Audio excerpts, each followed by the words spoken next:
Hi, Scott here from Outdoor Adventure Films, and these are my top 5 campsites from the John Muir Trail.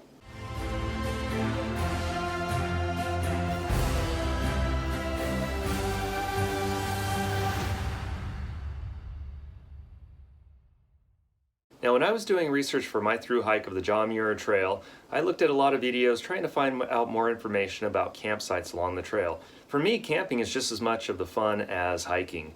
So I checked out a lot of videos and I just really didn't see a lot out there as far as campsites and descriptions of campsites or video footage of campsites. So when I went on my trip, I tried to make sure that I got some video and pictures of all my campsites, and hopefully that'll be helpful to you here. Now, number 5 on my list is a little different than the rest of them because it doesn't have the typical solitude that I'm looking for. However, I believe this one's a great way to either kick off or finish your trip on the John Muir Trail, and that would be Little Yosemite Valley. So for those of you going southbound, Little Yosemite Valley is likely to be your first stop on the trail. For those of you going northbound, it may be your last stop. Now, it would be a great spot to kick off a trail because there are a lot of other hikers around that you get to meet and maybe see those people again later on the trail. If you're finishing the hike going northbound, you see those people that you've already been playing leapfrog with, and you get to swap stories there at the end.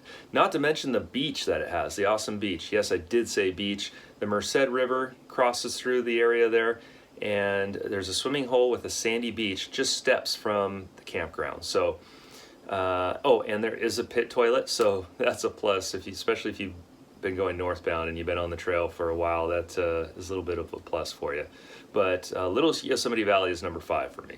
Now, number 4 for me was not a place where I planned on staying, and it didn't have the big scenic views of some of the other places. However, it was a very welcome campsite to come into after a long day of hiking, 20 plus miles, and some of that in the rain and lightning. So maybe that's another reason it made it onto my top 5, but that would be a spot I came across just at the bottom of the Golden Staircase. Again, I was going northbound, so it's just north of the Golden Staircase. In fact, I believe it's the first campsite north of the Golden Staircase. It's a very woodsy area, so there aren't the big views of some of the others, but you have nice cover. Especially I had rain and lightning that evening, so I wanted someplace down in the trees where I was a little more sheltered, and it offered that perfect shelter for me. It's a big site, so if you've got a large group, you all will fit there. There's plenty of room for your tents, and there's a creek right there. There are fires allowed in that area. It's at an elevation where you can have fires, and I just found it just a really green, woodsy paradise down there after a long day of hiking up at higher altitudes. Now, number 3 for me is going to be Crabtree Meadow. This was our second night going northbound on the John Muir Trail, and this was actually the second time I had camped here. So in 2017 I did the High Sierra Trail, and this was our last stop before summiting Whitney and going over and down into the Whitney portal. So this time it served as our base camp. So we stayed our second night at Crabtree Meadow. I summited Mount Whitney on the 3rd day and then spent the 3rd night again at Crabtree Meadow. We stayed in a spot just on the north side of the creek, which had an amazing view of the meadow, watching deer come through there and drink out of the creek. It was one of the most beautiful meadows I saw in the Sierras.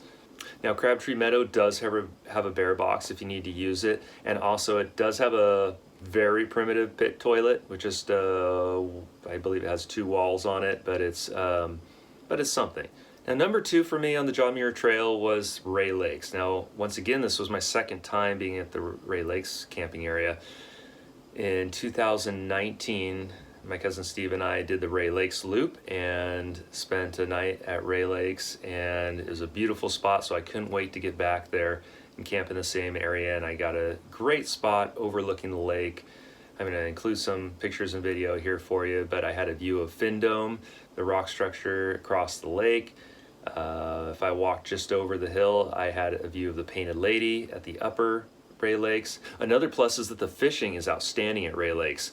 You can't lose, at least the day I was there. In fact, I was a little bummed that my fishing got cut short because of the weather. There was a little bit of lightning, and I'm not one for fishing in lightning, but my first cast, I had a bite.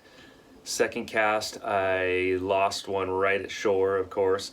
And then my 3rd cast, I caught one and brought it in. That was my dinner for the night. Since I had a long food carry, a 12-day food carry, it was a welcome addition to my food, since I had to go a little bit lighter on the food than I would have.